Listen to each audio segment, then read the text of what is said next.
Greetings and salutations. Second Star right back with some more Raid Shadow Legends, and today we're going over the Corpse Collector. Corpse Collector is from the Undead Hordes.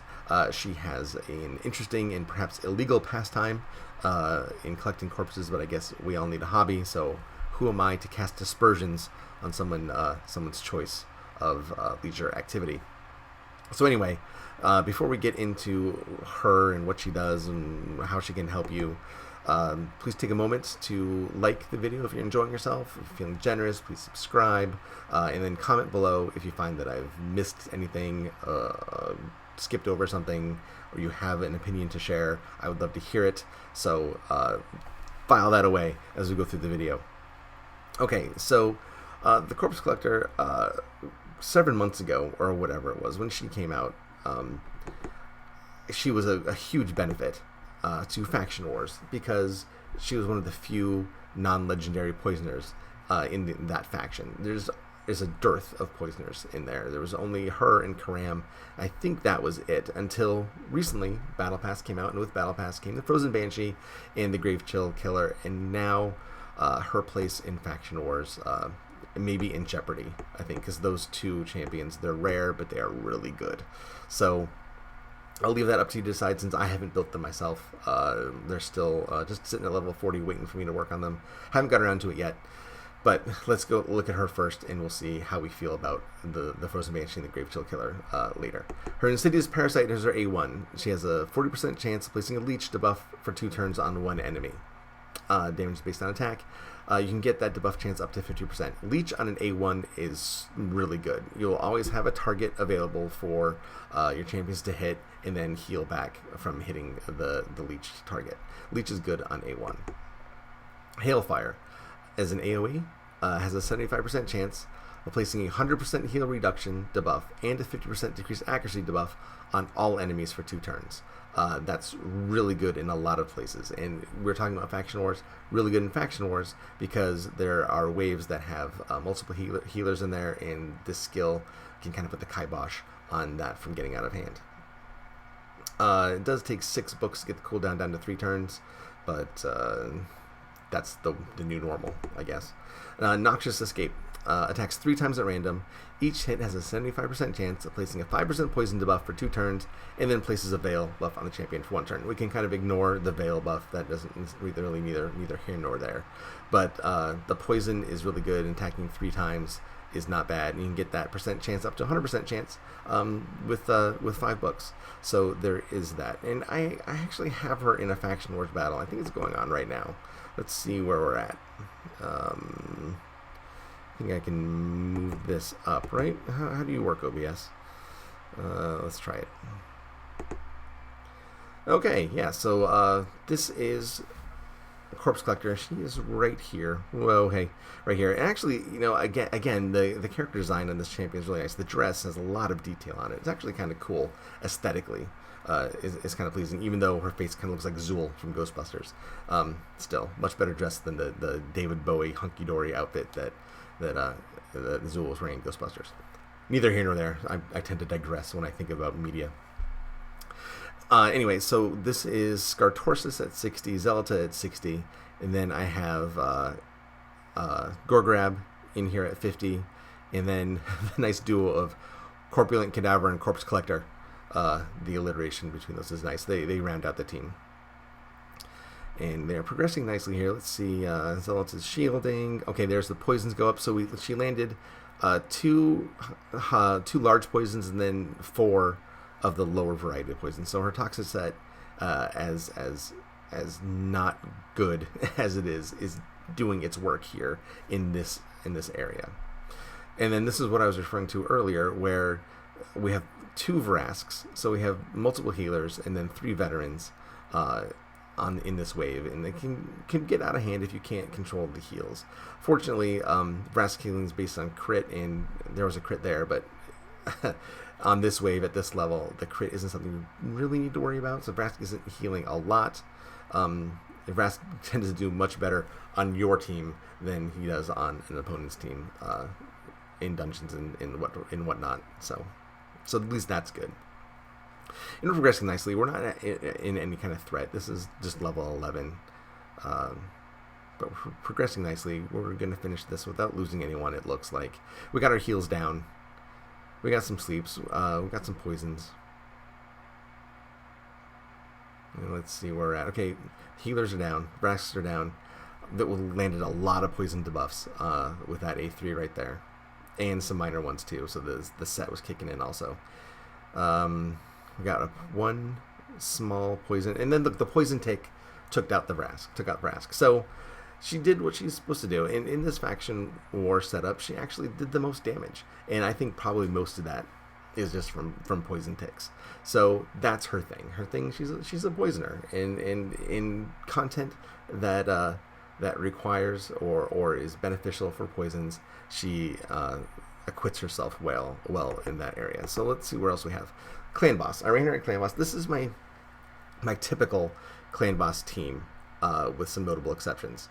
Skull Crusher, Tyrell, and Longbeard are in my team ordinarily. I took out Juliana and Dracomorph to accommodate Corpse Collector because she's only level 50. She doesn't have her tier 6s. Like, she only has the tier 1 and 2 masteries. I always run through and get those. It's really easy to get 100 scrolls. It only takes like 4 runs, maybe 5 at the most, to get those. And so she has her crit damage. She has her accuracy up, and accuracy is really important on this champion because every single one of her skills puts on a debuff.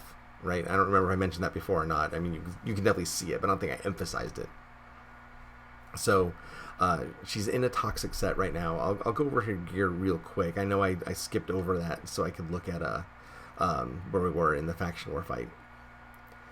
But because all of her skills place debuffs, which is kind of cool when you think about it.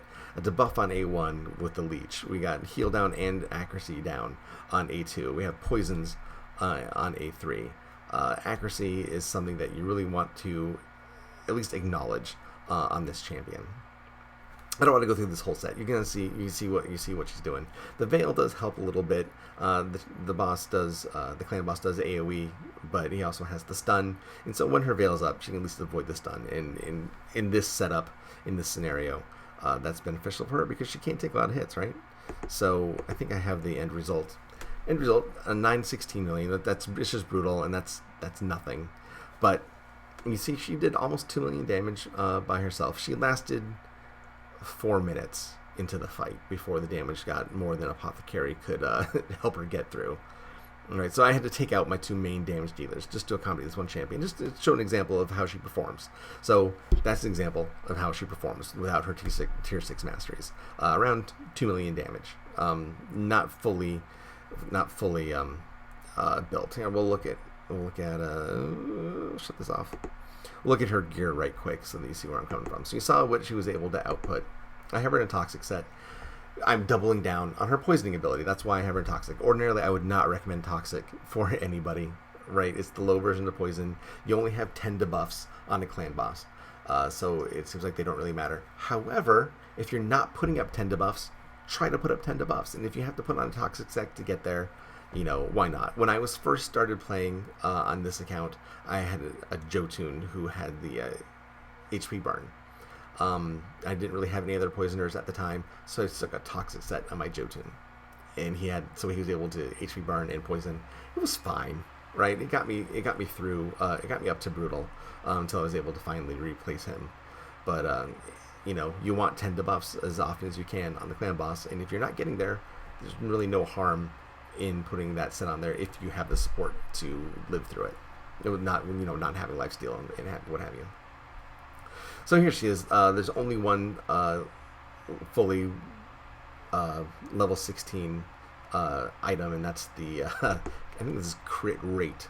I have crit rate toxic gloves that were 6 stars. So it was during one of the artifact enhancement events. I brought that up because I knew that would help eventually. Her total stats: 24,000 health, 1,400 attack, 1,200 defense, 139 speed.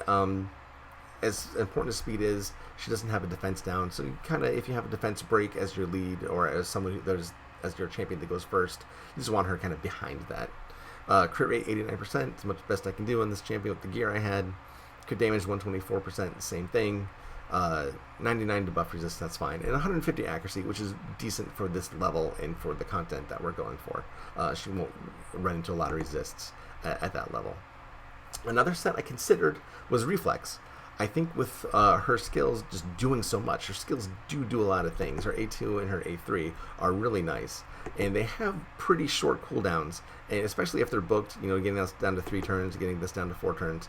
I'm not suggesting you do book her, but I'm just saying a Reflex set where you have the chance to reset or reduce the cooldown of a skill can be super beneficial for this champion, I think. Laying down all those debuffs can do nothing but help you.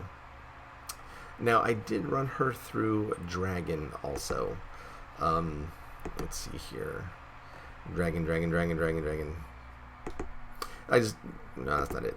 End result of Dragon. So I took her through just stage 13, which is the first farming level of Dragon, where you can get 6-star gear.